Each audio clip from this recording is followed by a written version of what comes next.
If your medium is the sky, right? Instead of like a paint, a color, the sky changes, and it's just like you become a total slave to wanting to explore what it can do. You think it's your medium, but it becomes your master in a way. Yeah.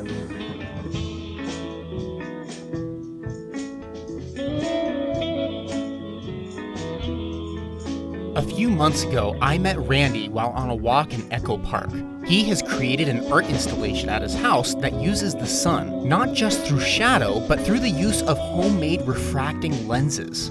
Randy is eager to explain his work every step of the way, so for this video, I'm just gonna let Randy show you around his stunning creation. So the image of the Virgin of Guadalupe rises up out of the earth every day and then climbs the stairs as the sun arcs across the sky. So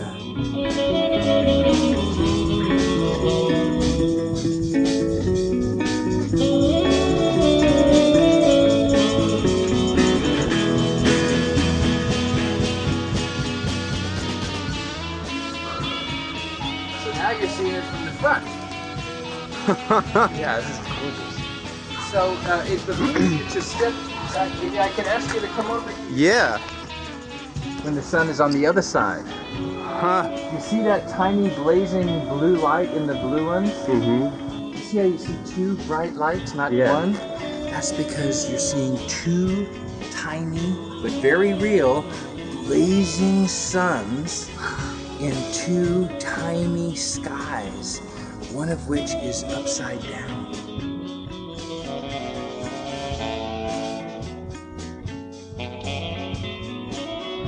And look in that one and move your eyes around until you see that hillside beyond shrunken look and at upside that. down inside.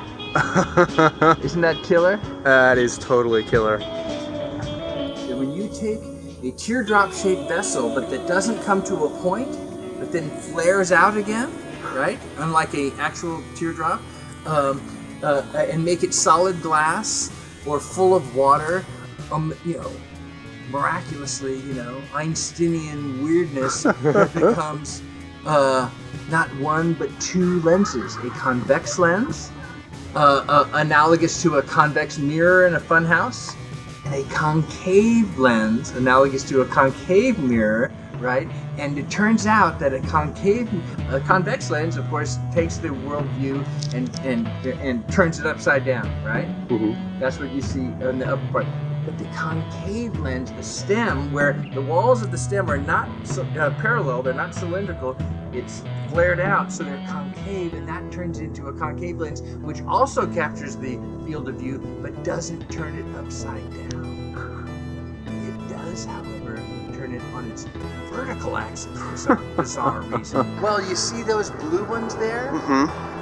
They're that teardrop-shaped cobalt blue one with the sun inside, just about to set in the most exquisite way, like just putting lapis lazuli. Or I had one of those on my windowsill, and my kitchen window faces Mount Wilson. And in the wintertime, when the leaves are off the trees, I can see it. And I noticed this giant. How could I not notice? There was a huge cumulus cloud. I happen to know that Mount Wilson is 6,000 feet. It's really quite it's one of the most dramatic escarpments of a city in the world. So it was about 60,000 feet, because Mount Wilson's 6,000, it was 10 times. And inside, you see that blazing light in the each blue one? Yeah. It's a tiny blazing light. Well, I saw this blazing light, and I put on my glasses and put down the joint I was smoking and looked very closely inside, and I saw that 60,000 foot cumulus cloud shrunken and upside down 2.5 inches tall. And I thought, what the? And then that blazing light was the sun, and I thought, what the fuck? I could make mosaics out of 1,000 shining skies and 1,000 shining suns. And So those two dots, they end up coming together, meeting each other, and then they split apart again, or Yes. they just appear? No, that's very astute of you.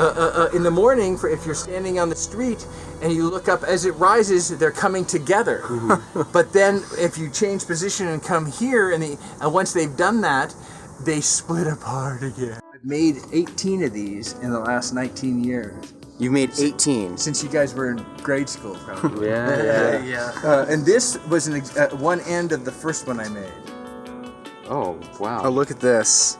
And the medium really likes the open space. And I've been fighting a decades-long now losing battle against the urge to clutter it up. Yeah. Because it's the open space that makes it. You get the motion and the otherworldliness. Realized that I could also, see, I do these big sky portraits, where I make these cutouts, and then when the sky changes, she changes. So, see what that looks like? Oh, wow. Isn't that killer? I love the texture on it, too. Yeah, it's killer. And if you move it 1 foot in either direction, It's a completely totally different image. Yeah, you want to try? Yeah. So the idea is, just go up to the glass here or there and try to fill up the frame with the face.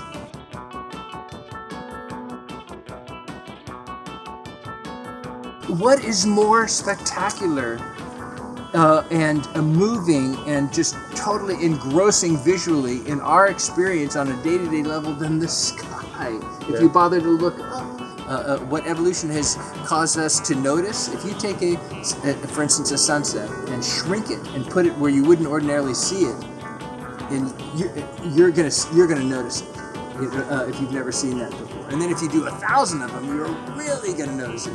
And then because they're sunsets, we've evolved to love sunsets, so you're not just going to notice it, but you're going to be moved by it. And then this teardrop shape has the curvature that we find so pleasing in nature and on human bodies. The more beautiful human bodies have this kind of curvature going on.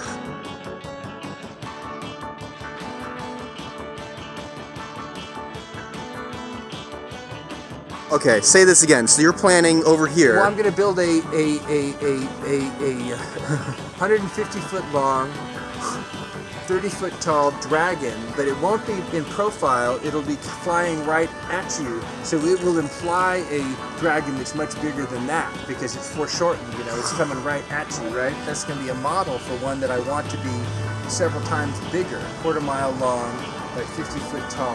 That I want to put on a hillside, but perpendicular to a major thoroughfare, like a freeway, right? So people driving east in the morning and the rising sun will light up this giant 1/4 mile long dragon flying right at them with his mouth open, And then in the evening when they come home from work, it'll light up again. It's like, better luck next time or something. Because I can guarantee if I build it, they will come. Oh, You came. I came and this is just right here in your front yard. Yeah, exactly. If you saw it from the freeway shining like crazy, pull over, honey, we saw the dinosaur, now let's go to Randyland and let's see the giant dragon. I'd like to thank Randy again for his brilliant tour of Randyland. If you have any interest in touring it yourself, I highly recommend looking him up. I'm sure he would love to show you around his colorful artwork. And speaking of color, this month's book giveaway is Color: A Natural History of the Palette. Victoria Finlay gives an engaging walk through the origins of pigments. So if you have an interest at all in the origins and history of color in painting, then this book is well worth the read. There's a link in the description below, and I leave you with a clip of Randy talking about Randyland in Pittsburgh. No, it turns out it's this exuberant, kind of a community-minded, artistic sort, not unlike myself. What he does physically, his art is quite different. Oh yeah, quite different. But still, it's in the kind of the same spirit of and so I was really stoked. I mean, what are the chances? Right, that there's another Randyland and it's also someone who does art. Right, and so like amidst all these signs of a decline in civilization, there's at least one little hint of hope that America could produce not one but two Randylands. They anchor the coast. Right.